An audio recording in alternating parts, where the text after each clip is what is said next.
ఎఫెసీయులకు రాసిన పత్రిక 5వ అధ్యాయము 22వ వచనము 23, 24 వచనాలు అందరము కలిసి చదువుకుందాం.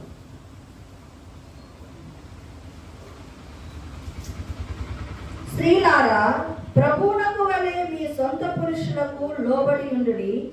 క్రీస్తు సంఘమునకు శిరస్సైయున్నలాగున పురుషుడు భార్యకు శిరస్సైయున్నాడు. క్రీస్తే శరీరమునకు రక్షకుడై ఉన్నాడు. సంఘము క్రీస్తునకు లోబడినట్టుగా భార్యలు కూడా ప్రతి విషయంలోనూ తమ పురుషులకు లోబడవలెను. చిన్న ప్రార్థన చేసుకున్నాం. స్తోత్రం నాయన, పరిశుద్ధుడా, మహోన్నతుడా, మహిమగల రాజా, నీకు వందనాలు. స్తోత్రంలో నాయన, స్త్రీల కూడికను బట్టి నీకు వందనాలు. మాకు ఇచ్చిన వాక్య భాగమును బట్టి వందనాలు. ఈ మాటలు నాయన విని మా జీవితాల్లో సరి చేసుకున్నటకు తండ్రి నీ కృపను అనుగ్రహించండి. నాయన నన్ను జ్ఞాపకం చేసుకునండి. నూతనమైన అభిషేకముతో నీ మాట చేత, నీ జీవము చేత నింపి నడిపించండి. నాయన తండ్రి, వినగల చెవులు, గ్రహించగల ఆత్మ, గైకొనే ఆత్మ మాకు దయచేయమని యేసు నామములో అడిగి వేడుకొనుచున్నాను తండ్రి, ఆమేన్. ఎఫెసీయులకు రాసిన పత్రిక 5వ అధ్యాయము 22వ వచనం చూడండి. స్త్రీలారా, ప్రభువునకు వలె మీ సొంత పురుషులకు లోబడి ఉండుడి అని అంటున్నాడు కదా. ఏంటి? స్త్రీలారా, స్త్రీలతో మాట్లాడుతున్నాడు. మనమంతా స్త్రీలేనా?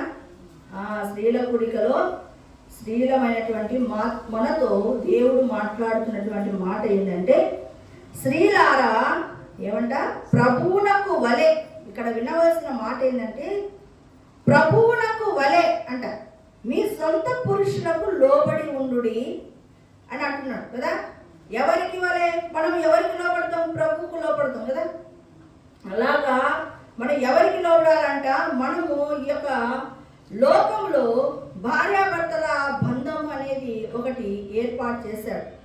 ఎందుకు అలాగ ఏర్పాటు చేశాడు అంటే, రాబోయే కాలంలో యేసు ప్రభు సంఘాన్ని మ్యారేజ్ చేసుకుంటాడు, పెళ్లి చేసుకుంటాడు. కాబట్టి అక్కడ నువ్వు సక్రమంగా క్రీస్తుతో జీవించాలి అంటే ఈ లోకంలో ఉన్నటువంటి భార్యాభర్తలుగా ఉన్నటువంటి మనం ఎలాగా ఉంటే బాగుంటుందో, ఎలాగ జీవించాలని దేవుడు నిశ్చయించినాడు. దాని ప్రకారంగా మనం జీవించాలి. అలా జీవించినప్పుడే రేపొద్దున సంఘముగా మనము క్రీస్తుతో సరైన రీతిలో సాంగత్యమును చేయగలుగుతాం. చూడండి, ఇక్కడ ఏమంటున్నాడు? 23వ వచనంలో, క్రీస్తు సంఘమునకు శిరస్సై ఉన్నలాగున పురుషుడు భార్యకు శిరస్సై ఉన్నాడు. ఇప్పుడు మనమందరము సంఘం కదా. మన సంఘానికి, సంఘం అంటే శరీరం అని అర్థం. సంఘము శరీరం. మనకు శిరస్సు ఎవరు? సంఘానికి క్రీస్తు. సంఘానికి శిరస్సు ఎవరు? క్రీస్తు. మనకు అంటే స్త్రీలు శరీరం. స్త్రీలు శరీరం. స్త్రీకి శిరస్సు ఎవరు? పురుషుడు. అవునా? అంటే స్త్రీకి శిరస్సు పురుషుడు, సంఘానికి శిరస్సు క్రీస్తు. కాబట్టి ప్రభు ఏమంటున్నాడంటే, ప్రభువునకు వలె మీ సొంత పురుషులకు ఏమై ఉండాలంట? లోబడి ఉండాలి. ఇక చూడండి 23 చివరిలో, క్రీస్తు శరీరమునకు రక్షకుడై ఉన్నాడట. క్రీస్తు ఏమంట? సంఘానికి రక్షకుడై ఉన్నాడు. అంటే దీన్ని మనము భార్యాభర్తల విషయంలో కంపేర్ చేస్తే, భర్త మనకు భార్యకి ఏమై ఉన్నట్టు లెక్క? రక్షకుడుగా ఉన్నాడు, సంరక్షించేవాడుగా ఉన్నాడు కదా. క్రీస్తు సంఘమునకు రక్షకుడై ఉన్నాడు. అవునా? అలాగనే ఈ లోకములో కూడా భర్త భార్యకు రక్షకుడుగా, సంరక్షించేవాడుగా, పోషించేవాడుగా ఉన్నాడు. కాబట్టి సంఘము క్రీస్తునకు లోబడినట్టుగా భార్యలు కూడా ప్రతి విషయంలో తమ పురుషులకు లోబడవలేను. చూడండి, సంఘము ఎవరికి లోబడుతుందంట? క్రీస్తుకు లోబడుతున్న ప్రకారము భార్యలు కూడా ఎవరికి లోబడాలంట? భర్తలకు లోబడాలి. ఏ విషయంలో లోబడాలంట? అలా రాయబడింది. ఏ విషయంలో లోబడాలంటున్నాడు? ప్రతి విషయంలో. ఏ విషయంలో అంట? ప్రతి విషయంలో నీ భర్తకు నువ్వేమై ఉండాలా? లోబడి తీరాలి. ఎందుకంటే బైబిల్లో దేవుడు చెబుతున్నటువంటి మాటలవి. నీవు ఇక్కడ ఈ లోకంలో భర్తకు నీవు లోబడి ఉన్నప్పుడే రేపొద్దున సంఘమైనటువంటి నీవు క్రీస్తుకు లోబడి తీరుతావు. కాబట్టి నువ్వు ఈ లోకంలో నువ్వు భార్యాభర్తలుగా మనము ఇక్కడ లోకంలో జీవిస్తున్నప్పుడు మనం కంపల్సరిగా మన ఆత్మీయ యాత్రలో, అరణ్య యాత్రలో ఖచ్చితంగా మనము నేర్చుకొని తీరవలసింది. కాబట్టి ఏమని కావాలంటే భార్యలు భర్తలకు అన్ని విషయములలో లోబడి ఉండాలి. కొన్ని విషయంలో చెప్పినారంటే అక్కడ ప్రతి విషయంలో నువ్వు పురుషులకు లోబడి ఉండాలి. సరే, అలాగే కొలస్సీలకు రాసిన పత్రిక 3వ అధ్యాయము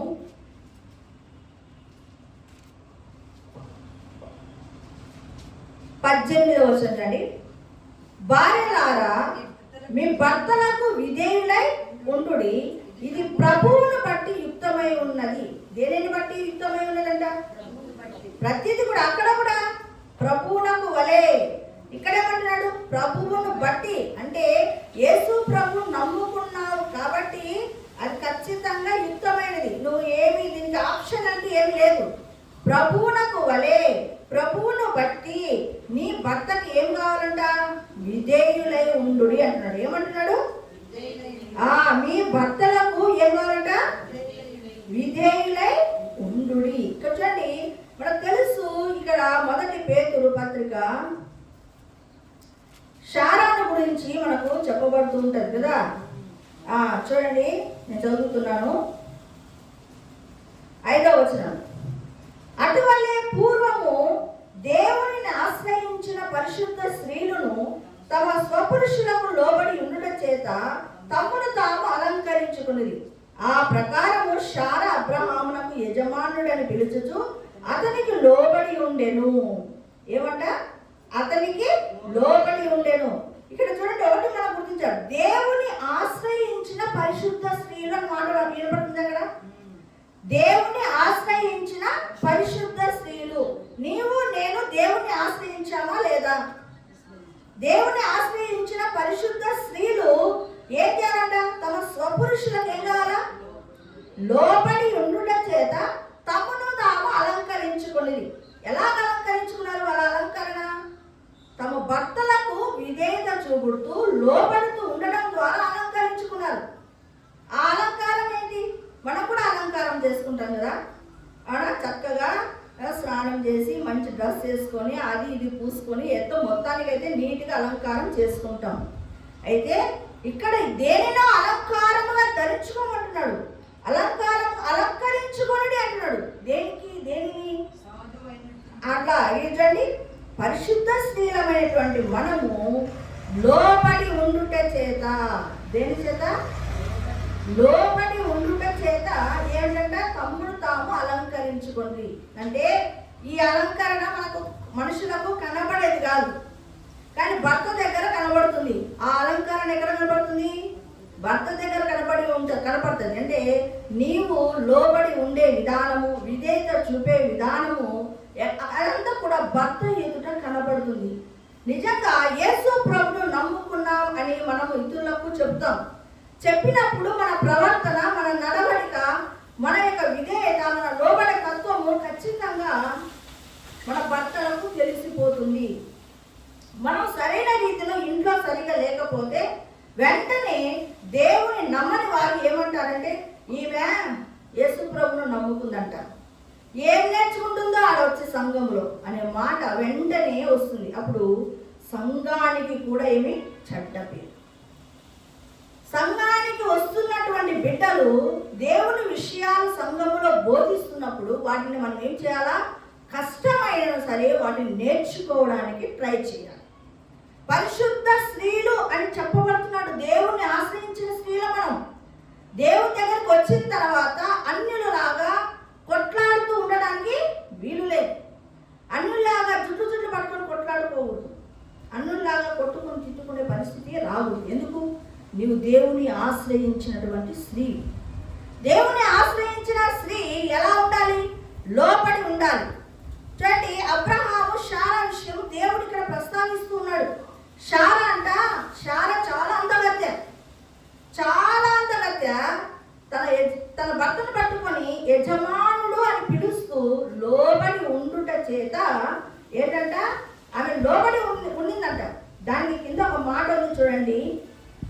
యోగ్యముగా నడుచుకొనుచు ఏ భయమునకు బెదరక ఉన్నడలా ఆమెకు పిల్లలవుదురు. నీవు కూడా అబ్రహాము శారా విషయము నీవు బైబిల్ గ్రంథంలో ఉంటున్నటువంటి విషయాలు వింటున్నప్పుడు వాటిని నువ్వేం చేయాలో రిసీవ్ చేసుకుంటే నువ్వు కూడా ఏమేమవుతావు అంటే ఆమె పిల్లలు అవుతావు. ఎవరికి? శారాకు. ఎందుకు ఆమె పిల్లలు అవుతారంటే ఆమె విధేయురాలు. ఎక్కడ? భర్త దగ్గర. భర్తను ఎలా పిలుస్తుంది? యజమానుడని పిలుస్తుంది. యజమానుడని పిలుచుతూ ఏంది చూడండి, లోబడి ఉందంట. ఏ భయమునకు బెదరక ఉన్న ఎడల ఆమెకు పిల్లలవుదురు.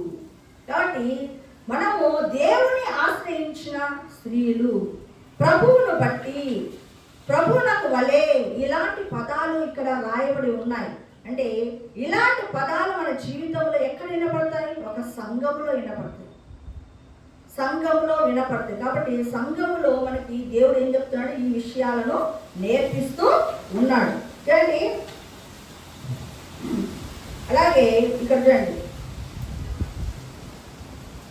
1 తిమోతి 3వ అధ్యాయము 11వ వచనం చూడండి. అటువలే పరిచర్య చేయు స్త్రీలను మాన్యులై కొండెములు చెప్పని వారును మితానుభవము గలవారును అన్ని విషయములలో నమ్మకమైన వారినే ఉండవలేను.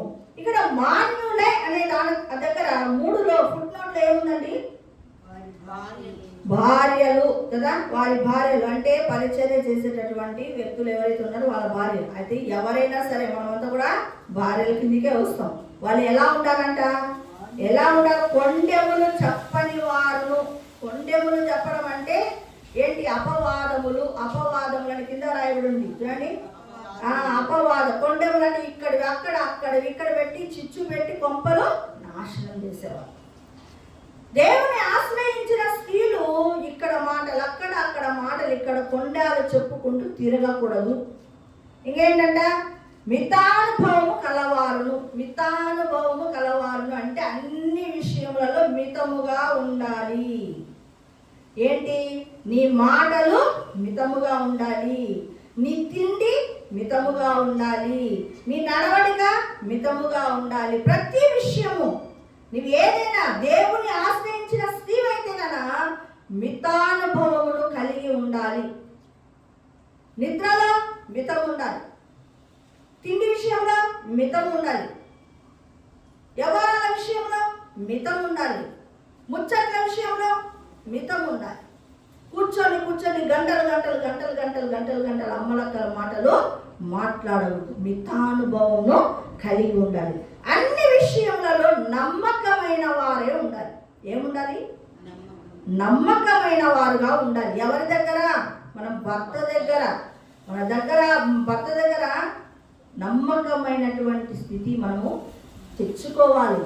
నమ్మకం ఎప్పుడు వస్తుంది భర్తకు? భర్తకు నమ్మకం వచ్చిందంటే నిన్ను వదిలేస్తాడు. నా భార్య ఎక్కడ ఉన్నా ఏమున్నా కూడా అంత నమ్మకస్తురాలు అనే మాట మన భర్తల ద్వారా రావాలి.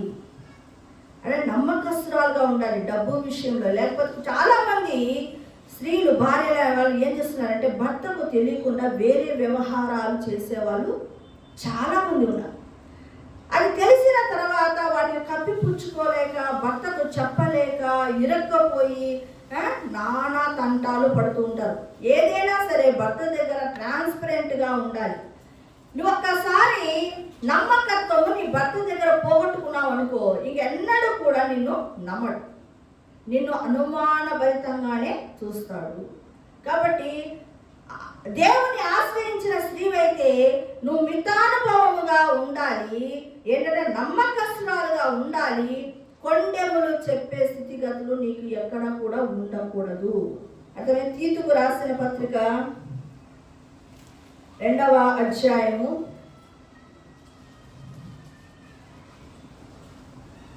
5వ వచనంలో మధ్యలో చదువుతుంటండి.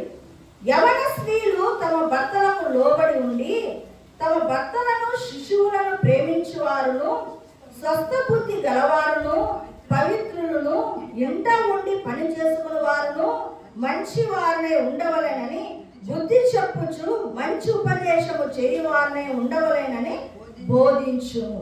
యవన స్త్రీలు భార్యలుగా ఉన్న వారు ఏం చేయాలంట? తమ పిల్లలను తమ భర్తను ఏం చేయాలా? ప్రేమించాలి. తమ భర్తను పిల్లలను ఏం చేయాలా? ప్రేమించాలి. ఇంకేం చేయాలంటే స్వస్థ బుద్ధి గలవారు. స్వస్థ బుద్ధి అంటే ఏంటి? సుబుద్ధి కలిగి మంచి బుద్ధి కలిగి ఉండడం. చూడండి, చాలా మంది అంటారు, అమ్మ ఎక్కడ యేసు ప్రభును నేను నమ్ముకున్నాను, నా భర్త నమ్ముకోలేదు, వాళ్ళ దగ్గర నేను స్వస్థ బుద్ధిని ఎలాగో చూపించగలను అంటావు. అలా అంటే బైబిల్ గ్రంథంలో అబీగయీలు ఉంది. అబీగయీలు భర్త నాబాలు మోటువాడు, దుర్మార్గుడు, ఎవరిని లెక్క చేయని వాడు, అసలు తాను చెప్పిందే వేదము, ఇంకొకరి మాట వినడు. అటువంటి మోటువాడి దగ్గర సౌందర్యవతి అయినటువంటి అబీగయీలు రూపసి అయినటువంటి అబీగయీలు సుబుద్ధి కలిగిన స్త్రీగా పేరు పొందింది. నాబాలు ఎలాంటి వాడు? మొరటివాడు. మనమంటాం అంటే మా భర్త వేరు, నా భర్త వేరు. యా భర్త అయినా కానీ ఏంటి, ఈమె మోటువాడు దుర్మార్గుడు కాదు కదా నీ భర్త. సర్దుకొని మంచిగా అతనితో మెలుగుతూ ఉండాలి. సుబుద్ధి కలిగినటువంటి అబీగయీలు అనే మాట రాయబడింది. మరి అబీగయీలు మొరటువాడితో దుర్మార్గుడితోనే సంసారం చేసి సుబుద్ధి కలిగి ప్రవర్తించింది. చాలా జ్ఞానయుక్తంగా తన జీవితాన్ని నడుపుకుంది. అవునా? అదే చూడండి, ఇంకొక మీకాలు ఉంది. మీకాలు ఏముంది? మీకాలకు మోకాల్లో ఉంది. ఏంటి? బుద్ధి. ఎక్కడుంది? మోకాల్లో ఉంది. కాబట్టి భక్తిపరుడైన దావీదు మహారాజు కూడా ఏం పేరు ఉందంటే సుబుద్ధి గలవాడు అనే మాట ఉంది. దావీదు మహారాజును అంటే భక్తిపరుడైనటువంటి భర్తను పట్టుకొని అపహసించింది, హీనపరిచింది. ఈమెకేం లేదు? బుద్ధి లేదు. అంటే సుబుద్ధి లేదు. ఈమె బుద్ధి పూర్తిగా పోయింది. ఏం చేస్తుంది? భర్తను హీనపరిచింది, అవమానించింది. ఏమైపోయింది? తన జీవిత కాలం అంతా కూడా గొడ్రాలుగా నిలబడి పోయింది. ఇక్కడ ఇద్దరు స్త్రీలు మనకు కనబడుతున్నారు. చూడండి, అక్కడ భర్త సుబుద్ధిగా ఉన్నాడు, భార్య చూస్తే ఎలా ఉంది? బుద్ధి లేని దాని మాదిరిగా ఉంది. బుద్ధి లేనిది ఏం చేస్తుంది? భర్తను హీనపరిచింది. అదే అబీగయీలు సుబుద్ధి కలిగి ఉంది, బుద్ధి లేనటువంటి భర్తను ఎలాగూ గౌరవించి. కాబట్టి నీవు మీకాలు లాగా ఉన్నావా, అబీగయీలు లాగా ఉన్నావా చూసుకోవాలి. నీవు నేను ఎవరైనా సరే మనము పరిశీలన చేసుకోవాలి. కాబట్టి నేను చాలా మంది స్త్రీలతో మాట్లాడుతుంటే, మేడం మీ భర్త మీకు బాగా అనుకూలంగా ఉన్నాడు కాబట్టి మీకు అర్థం కాదు ఈ విషయాలన్నీ అని. ఇక్కడ సరే నా విషయం వదిలే. మరి అబీగయీలు ఏం చేసింది? సర్దుకొని పోయి సంసారం చేసింది. ఇక్కడ మా అక్క చెల్లెలు ఉన్నారు, 6 మంది ఉన్నారు. ఒక్కొక్క భర్త ఒక్కొక్క టైపు. అయితే ఎంత సర్దుకొని సంసారాలు చేశారు మా అక్కలు. చాలా చక్కగా సద్బుద్ధిగా సంసారాలు చేశారు. వాళ్ళకి ఏం దేవుడు లేదు, ఏం లేదు. మా రెండో బాబు చూస్తే ఇంకా ఆయన అంత ఎప్పుడు అలుగుడు రావుడు. ఆయన ఎప్పుడూ అలుగుతూనే ఉంటాడు, నిరంతరం అలుగుడు ఉంటాడు. అలా అలుగుతున్నటువంటి భర్తతో కూడా ఎంతో సఖ్యంగా సంసారం చేసింది. అలాగా 6 మంది కూడా సఖ్యంగా సంసారం చేసుకున్నారు. ఎవరు కూడా భర్తను వదిలేసి ఇలాంటి పనులు చేయలేదు. చూడండి, ఏంటంటే ఇక్కడ మనము సుబుద్ధి కలిగి ఉండాలి, స్వస్థ బుద్ధి గలవారుగా ఉండాలి, పవిత్రులుగా ఉండాలి. ఎప్పుడు మనం యేసయ్య రక్తంలో కడగబడిన బిడ్డలుగా పవిత్రమైన జీవితాన్ని కలిగి ఉండాలి. ఇంకా ఇంట ఉండి పని చేయువారుగా ఉండాలి. ఇంట్లో ఉండాలా? భార్య ఎక్కడ ఉండాలా? ఇంట్లో ఉండాలి. ఇల్లు తిరగకూడదు. చాలా మందికి ఇంట్లో ఏంటి కాళ్ళు మోపలేవు, ఇల్లు పరగడతాం. ఇంట్లో ఉండాలా? స్త్రీమైనటువంటి నీవు ఇంట్లో ఉండి ఏం చేయాలి? నువ్వు పని చేసుకున్న వారు ఉండాలి. ఇంట్లో ఉండి పని చేస్తున్నావా? వీధులు పట్టుకొని తిరుగుతున్నావా? వీధులు బట్టి మనం తిరగకూడదు. ఎందుకంటే మనము దేవుని ఆశ్రయించినటువంటి స్త్రీలు. దేవుని ఆశ్రయించినటువంటి స్త్రీలు ఇంట ఉండి పని చేసుకుంటూ తన కుటుంబాన్ని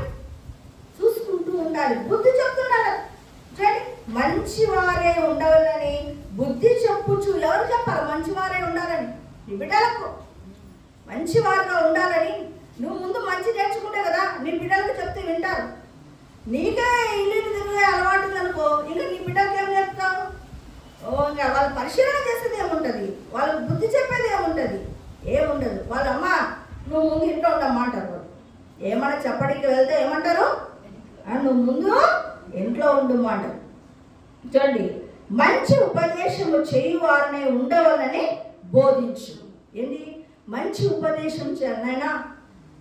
సమాజంలో ఇలా ఉంది, ప్రార్థన చేసుకోవాలా, వాక్యం చదువుకోవాలా, పనులు చేయాలా, చక్కగా ఇంట్లో ఉండాలా, అన్ని చెప్తూ ఉండాలా. వారు వింటారని వినడం కాదు, నువ్వైతే ఏం చేయాలా? మంచి ఉపదేశం అయితే నువ్వు తల్లిగా ఏం చేయాలా? చేస్తూనే ఉండాలి. చూడండి, ఇక్కడ స్త్రీలు భార్యలైనటువంటి మనకు ఎన్ని విషయాలను చెబుతూ ఉన్నాడో చూడండి. ఇక్కడ ఏమని చెప్తున్నాడు? శిశువులను ప్రేమించాలా, భర్తను ప్రేమించాలా, స్వస్థ బుద్ధి కలిగి ఉండాలా, పవిత్రురాలుగా ఉండాలా. ఎవరైనా పవిత్రులు అంటే కొంతమంది స్త్రీలు పక్క చూపు చూస్తుంటారు. అలా కాకుండా ఒక్కడే పురుషుడు భార్యగా ఉన్నట్టుగా పవిత్రురాలుగా ఉండాలి. ఇంకా ఏం చేయాలంట?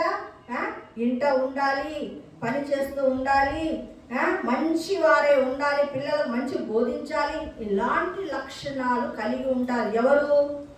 దేవుని ఆశ్రయించినటువంటి స్త్రీలు. 1 పేతురు 3వ అధ్యాయ పత్రిక 3వ అధ్యాయము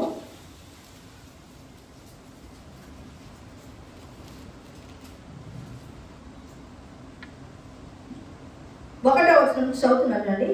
అటువలే స్త్రీలారా, మీరు మీ స్వపురుషులకు లోబడి ఉండుడి. అందువలన వారిలో ఎవరైనా వాక్యమునకు అవిధేయులైతే వారు భయముతో కూడిన మీ పవిత్ర ప్రవర్తనను చూసి వాక్యము లేకుండానే తమ భార్యల నడవడిల వలన రాబట్టవచ్చును. ఏంటంట చూడండి, నీవు కరెక్ట్గా ఉన్నావంటే, ఎవరికి? నీ భర్తకు లోబడి ఉన్నావు అనుకో, ఆయనకి తెలియకుండా ఏమొస్తుందంట? భయం వస్తుందట. నిన్ను చూస్తేనేమొస్తుంది? భయం వస్తుంది, పవిత్రమైన భయం వస్తుంది. వచ్చి ఆటోమేటిక్గా తెలియకుండానే ఈమె నేను ఏం మాట్లాడినా కూడా తిరగబడి మాట్లాడటం లేదు. ఈమె నువ్వు చూస్తే కొన్నిసార్లు నాకే లోపల భయం వేస్తుంది అని చెప్పి తెలియకుండానే వాళ్ళు దేవుని సన్నిధికి వచ్చే అవకాశము ఉందంట. కాబట్టి మనము వాళ్ళని ఏం కలిగించాలా? పవిత్రమైన భయమును కలగజేయాలి. అలా కాదు మనం కలగజేసేది. మనము యేసుప్రభువు నమ్ముకుంటామంటున్నాము, నోరును విచ్చలవిడిగా వాడుతున్నాం. వాళ్ళు ఏమంటారు? ఏం పోతున్నావు చర్చికి, ఏం నేర్చుకుంటున్నావు? ఇదే చెప్తున్నారు వాళ్ళు. అక్కడ పాస్టర్ వాళ్ళని కూడా 4 తిట్లు, పాస్టర్ వాళ్ళకు కూడా 4 తిట్లు ఉంటాయి. ఆ పాస్టర్ ఇదే నేర్పుతున్నాడా మీకు? ఆ పాస్టర్ ఇదే నేర్పుతుందా అనే మాటలు వస్తాయి. కానీ నీ ప్రవర్తన అతనిలో భయమును పుట్టించాలి. ఏంటంటే నిన్ను చూస్తేనే త్రిశూలం పట్టుకొని బెదిరించేది కాదు, అది కాదు. పవిత్రమైన భయము అతనిలో కలిగేటట్లు నీ ప్రవర్తన నడవడిగా ఉండాలి. అలా ఉన్నప్పుడు తెలియకుండానే ఈమె దేవుని దగ్గరికి వచ్చి ఆమె జీవితము చాలా మారిపోయింది అని తెలుసుకున్నప్పుడు నీ ప్రవర్తనను బట్టి తెలియకుండానే వాళ్ళు ఎక్కడికి వచ్చే అవకాశం ఉంది? దేవుని సన్నిధికి వచ్చే అవకాశం ఉంది. ఆ రీతిగా మన ప్రవర్తన నడవడికను మార్చుకోవాలి. అర్థమైందా? కాబట్టి చూడండి, 1 కొరింథీ 7వ అధ్యాయము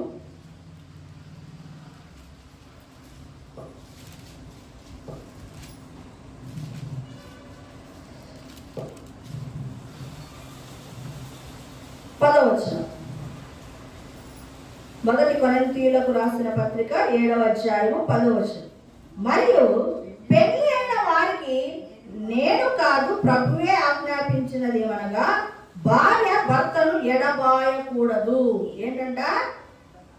భార్య భర్తను ఎడబాయకూడదు. ఎవరు చెప్తున్నారు? ప్రభువు ఆజ్ఞాపిస్తున్నాడు. ఇక నేను కాదు అంటే ఎవరు? పౌలు చెప్తున్నాడు కదా ఇదంతా కూడా. అయితే పౌలు చెప్తూ నేను కాదు చెప్తున్నది, ప్రభువే చెప్తున్నాడు. భార్య భర్తను ఎడబాయకూడదు. ఇప్పుడున్న జనరేషన్లో భర్తలను ఈజీగా వదిలేస్తున్నారు, భార్యలను ఈజీగా వదిలేస్తున్నారు. చిన్న తగాదా వస్తే నువ్వు నాకు అవసరం లేదు, పెట్టాపేడ సర్దుకొని పోవడం. మనం ఏం చేస్తాం? పెళ్లి ప్రమాణాలు చేస్తాం. వ్యాధి ఎందును, ఆరోగ్యం అందును, కష్టం అందును, సుఖం అందును అన్నీ చేస్తాం. కలిగి ఎందును, లేమి ఎందును అని ప్రమాణము చేసింది.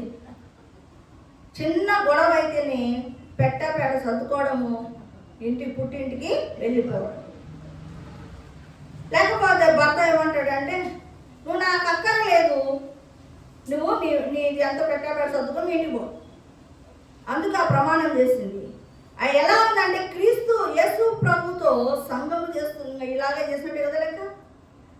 కొన్నాళ్ళు సంఘానికి వచ్చి దేవుడి మాటలని విని, ఈ సంఘం నాకు వద్దు, ఈ చర్చ్ వద్దు, ఈ దేవుడు వద్దు అని పక్కకు పోతే కదా ఎట్లా ఉందో అలాగే ఉంది ఇది కూడా. ఏంటి? భార్యను వెంటనే తూర్లాడుతూ మాట్లాడడము, నాకు అవసరం లేదు, నువ్వు ఇంటికి వెళ్ళిపో అనే దానికి నువ్వు ఎందుకు పెళ్లి చేసుకోవాలా? ఏమంటున్నాడు ఇక్కడ? భార్య భర్తను ఎడబాయకూడదు. సేమ్ అది కూడా భర్త కూడా అది వర్తిస్తుంది. ఇక్కడ స్త్రీలుగా మనం చెప్పుకుంటున్నాం కాబట్టి ఆ మాట మనం చెప్పుకుంటున్నాం. ఎట్టి పరిస్థితుల్లో ఎంత కష్టం వచ్చినా నువ్వు భర్తను ఎడబాయకూడదు. నాకు 2002లో 1999లో మ్యారేజ్ అయింది.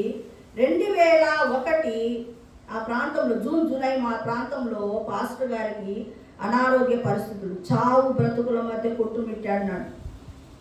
నేను సంవత్సరము హాస్పిటల్లో ఒక్క సంవత్సరం ఒకే రూమ్లోనే మేము ఆ అనారోగ్య పరిస్థితులలో మేము ఉన్నాం. ఎంత కఠినమైన పరిస్థితులు అంటే పక్కన బెడ్డోడు డిశ్చార్జ్ అయ్యి వెళ్తాడు కానీ మేము మాత్రం డిశ్చార్జ్గా అలాగే సంవత్సరం ఉన్నాం. ఆ నుంచి వచ్చిన తర్వాత ప్రతి వారానికి కడుపు నొప్పి వస్తుండే. ఆ అర్ధరాత్రి పూట రూతు ఉండే పని మనిషి, ఆమె హెల్ప్ తీసుకుని నేను హాస్పిటల్కి వెళ్తుంటే అక్కడి నుంచి ఇంకా బాగాలేకపోతే రాయవేలూరుకి వెళ్ళినాం. అక్కడ 3 నెలలు ఉన్నాం. అక్కడి నుంచి వచ్చిన తర్వాత కూడా హెల్త్ కవర్ కావడానికి ఏళ్ళు పట్టింది. ఒక గంటకు మేలుకొని అసలు ఒకటి జంజనంలోకి ట్యూబ్ పెట్టారు. దాంట్లో గంటకు లిక్విడ్ వేయాలి, భోజనం పెట్టకూడదు. ఎంత కఠినమైనటువంటి పరిస్థితి ఎదురైందంటే ఆయన శారీరకంగా చాలా అది కృంగిపోయితే మానసికంగా నేను కృంగిపోయినది ఉంది. అయితే నా భర్తను ఎక్కడా నేను ఎడబాయలేదు. అదే కొంతమంది రోగం వచ్చి దీనని ఎక్కడ అని తీసుకొని నాకు వద్దు ఇది అని వెళ్ళిపోయి, కానీ నా భర్తను అంటి పెట్టుకొని నేను నా యొక్క జీవితంలో నేను ఒక గెలుపును పొందాను. అంతేకాదు ఆ తర్వాత రక్షణ పొందాను. ఆ తర్వాత నేను ప్రార్థనలు చేసి చేసి చేసి చేసి అసలు దేవుడికే దేవుడు ఓడిపోయేటట్టు చేశాను. దేవుడు అన్నాడు ఆ మాట, నేను ఓడిపోయాను బిడ్డ నీ దగ్గర. ఒకానొక సందర్భంలో నేను ఇక 15 రోజులు చెయ్యి, ఇక చాలన్నాడు. ఆ 15 రోజులు చేసినప్పుడు దేవుడు ఆకాశంలో నుండి చెయ్యి వచ్చి ఇలాగా ఒక వేలుతో, అంటే ఎన్ని చీకటి శక్తులన్నీ కూడా ఒక ఉల్లిగడ్డల సంచిలోకి దూరుకున్నాయని, అవి ఎంతగానో సతాయించినాయి, వేధించినాయి. ఆ విధంగా అప్పటి నుంచి మనిషికి అనారోగ్య పరిస్థితులను కలగజేసి చాలా సతాయించినాయి. ఎన్ని రకాల ఇబ్బందులు. ఉద్యోగానికి వెళుతూ ఆయన ఫుడ్ వేరు, లిక్విడ్ ఐటమ్స్ తింటుండే. ఎంతో భర్తను ప్రేమగా చూసుకున్నా నేను. హాస్పిటల్లో చాలామంది రోగులు ఉన్నారు, అందరినీ ఆ చీఫ్ డాక్టర్ చూస్తూ ఉన్నాడు. చీఫ్ డాక్టర్ సాక్ష్యం ఇచ్చింది ఏంటి తెలుసా? అమ్మా, ఎంతమంది పేషెంట్స్ ఉన్నారు, వాళ్ళను వచ్చినటువంటి భార్యను చూసుకునేది వేరుగా ఉంది, నువ్వు చూసుకుంటున్నటువంటి విధానము వేరుగా. కాబట్టి కష్టం వచ్చినప్పుడు మనము పక్కకు ఇష్టానుసారంగా మాట్లాడేది కాదు. ఎన్నడే కానీ నా భర్తను నేను గాయపరచబడినటువంటి మాట నేను అనాలి. అనారోగ్య పరిస్థితులు ఉన్నాయని ఎప్పుడు కూడా నేను గాయపరిచినటువంటి స్థితిగతులు ఎక్కడ కూడా కనపడలేదు. దేవుడు నా విషయంలో ఏమన్నాడు తెలుసా? నీవు గుణవతి అయిన భార్య అన్నాడు. కాబట్టి పెళ్లి చేసుకున్న తర్వాత నీకు కష్టం ఎదురైనప్పుడు వెంటనే నువ్వు పక్కకు తొలగిపోయేది కాదు. ఆ కష్టంలో నువ్వు చేయూతగా ఉండి నీ భర్తను కానీ నీ భార్యను కానీ నువ్వు లేవనెత్తాలి. అంతేగాని నాకు కష్టం వచ్చింది, ఇది నేను భరించుకోలేనని నువ్వు వెళ్ళిపోయేది కాదు. నేను పడినటువంటి ఆ వేదన, ఆ కష్టము వివరించి చెప్పాలంటే గంట సేపు పడుతుంది. కాబట్టి అవి నేను చెప్పలేను, కానీ చూచాయిగా చెప్పగలుగుతున్నా. కాబట్టి భార్యలు ఏం చేయాలో, భర్తలను ఎడబాయకూడదు. పెళ్లి చేసుకొని ప్రమాణం చేసిన తర్వాత కట్టుబడి ఉండాలి. ఆయన అప్పులు చేసి ఉండొచ్చు, ఇంకోటి చేసి ఉండొచ్చు, ఆయన ఇంకో వేరే తిరుగులు తిరిగి ఉండొచ్చు. నువ్వేం చేయాలా? భర్తను నువ్వు నీ దారిలోకి తెచ్చుకోవడానికి చూడాలి. దాన్ని నాకు అవసరం లేదు, నేను విడాకులు ఇచ్చేస్తాననే మాట జీవితంలో రాకూడదు. ఎప్పుడు రావాలి ఆ మాట అంటే, ఒక వ్యభిచార కారణమును బట్టి, అతడు వ్యభిచారి అయితే నువ్వు వదిలిపెట్టు. బైబిల్లోనే ఉంది కాబట్టి. వ్యభిచారం చేస్తూ అతడు బతుకుతున్నా అంటే అతన్ని నువ్వు విడిచిపెట్టవచ్చు. కానీ ఇక వేరే ఏ కష్టం ఉన్నా కూడా భర్తతో పాటు నీవు కూడా దాన్ని పాల్పంపులు పొంది తీరవలసిందే. సామెతలు 31వ అధ్యాయము 26వ వచనం చూడండి. 27. ఆమె తన ఇంటి వారి నడతలను బాగుగా కనిపెట్టును, పని చేయకుండా ఆమె భోజనము చెయ్యదు. తన ఇంటి వారి నడతలను బాగుగా కనిపెడుతూ ఉండాలి. భార్యవి, తల్లివైనటువంటి నీవు నీ కుమారుడు ఏం చేస్తున్నాడు, నీ కుమార్తె ఏం చేస్తున్నాడు, నువ్వు కనిపెడుతూ కూర్చోవాలి. ఇంకోటి ఏంటి? పని చేయకుండా భోజనము చెయ్యదు. పని చేయడము చెయ్యాలి. ఇళ్ళలో చాలా సోమరిపోతుల భార్యలు ఉన్నారు. ఈమె ఏం చేస్తుంది తెలుసా? కష్టపడి పనిచేస్తుంది. గుణవతి అయిన భార్య ఈమె. చూడండి 15 చూడండి. ఆమె చీకటితోనే లేచి తన ఇంటి వారి భోజనము సిద్ధపరచును, తన పనికత్తెలకు భత్యము ఏర్పరచును.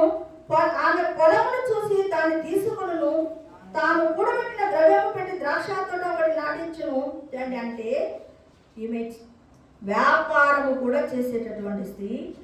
చాలా లిబరల్ హ్యాండ్, అంటే పని వాళ్ళ దగ్గర లిబరల్ హ్యాండ్ కలిగినటువంటి స్త్రీ, కష్టపడి పనిచేస్తున్న స్త్రీ, ప్రార్థనాపరాలైనటువంటి స్త్రీ, తన బిడ్డలను రక్తవర్ణ వస్త్రాలు వచ్చేటట్లు చేసినటువంటి స్త్రీ. మరి మనము తల్లిదండ్రులుగా మనం ఏం చేయాలి? ఇవన్నీ విషయములలో మనం ఏం చేయాలంట? నడతలను కనిపెడుతూ ఉండాలి. నడతలను కనిపెడుతూ మన పిల్లలు ఎలా ఉన్నారు, వాళ్ళు ఏం చేస్తున్నారు, వాళ్ళ జీవితాలు ఎలా ఉన్నాయి పరిశీలన చేయాలి తల్లిగా.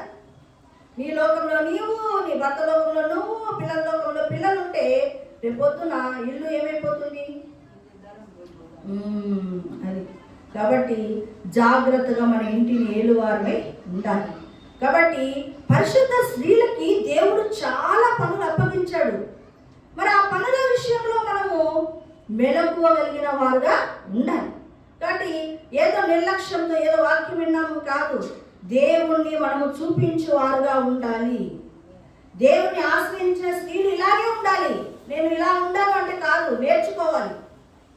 నాకు చేత కాదన్నా కూడా నేర్చుకోవాలి.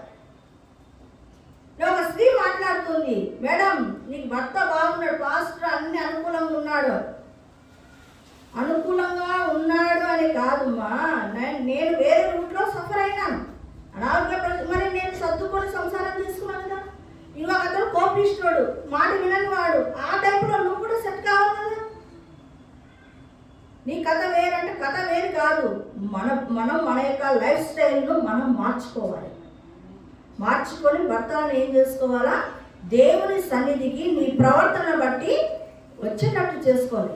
అలా చేసుకోవాలి. కానీ నిన్ను చూసి యేసు ప్రభువును నమ్ముకున్నటువంటి బిడ్డలు, దేవుని ఆశ్రయించిన బిడ్డలు ఇలానా అని మనము మన సాక్ష్యాన్ని చెడగొట్టి, అంటే దేవుని సంఘం యొక్క సాక్ష్యాన్ని, దేవుని యేసు ప్రభు యొక్క సాక్ష్యాన్ని మనం చెడగొట్టేటటువంటి స్థితిలో ఉండకూడదు. కాబట్టి నీవు మీకాలువా, అబిగయిలువా, దేవుని ఆశ్రయించిన స్త్రీగా, లేకపోతే దేవుని ఎరగని స్త్రీగా వాళ్ళలాగా ప్రవర్తిస్తున్నావా? పరిశీలన చేసుకొని మన యొక్క భార్యలుగా మన యొక్క లక్షణాలు ఏంటో దేవుడు ఈరోజు మనకు తెలియజేస్తున్నా. ఎలా ఉండాలా, మన బాధ్యతలు ఏంటి అని తెలియజేస్తున్నప్పుడు వాటిని విని మన జీవితాల్లో సరి చేసుకొని, చేత రాకపోయినా కూడా వాటిని ట్రై చేసి మన జీవితాలను బాగు చేసుకోవాలి. ఎందుకంటే మనం దేవుని ఆశ్రయించిన స్త్రీలు. కాబట్టి ఈ మాటలు గుర్తుపెట్టుకొని మనము మన జీవితాలను సరి చేసుకొని మనము ఆత్మీయ జీవితంలో నేర్చుకునేటటువంటి అనుభవం ఇది. లేకపోతే నేర్చుకోవాలా, కొనసాగాల. దేవుడి మాటలు దీవించుగా. ప్రార్థన చేస్తాం. స్తోత్రం నాయన, పరిశుద్ధుడా, మహోన్నతుడా, మహిమగల రాజా, నీకు వందనాలు. భార్యలుగా నాయన ఈ దినము నాయన ఎలాగ ఉండాలో నువ్వు తెలియజేసినటువంటి రీతిని బట్టి నాయన నీకు వందనాలు అయ్యా. ఇదిగో నా తండ్రి, ఈ మాటలు మా హృదయంలో అంతరంగంలో ముద్రించండి, ఫలింపచేయండి నాయన. నీ కృపా కనికరాలు మా మీద ఉంచండి. దేవుని ఆశ్రయించిన స్త్రీలు ఉండవలసిన లక్షణాలు ఎలాగో దేవా తండ్రి ఉండాలని తెలియజేస్తావు. ఆ మాటల ప్రకారముగా మేము జీవించుటకు నీ కృపను అనుగ్రహించమని, ఈ మాటలు వింటున్న వారందరిలో ఫలింపచేయమని యేసు నామములో అడుగుతున్నాం తండ్రి, ఆమేన్. యేసు రక్తమే జయం, ప్రభు యేసు రక్తమే జయం, ప్రభు యేసు నామములో సంపూర్ణ జయం కలుగును గాక, ఆమేన్.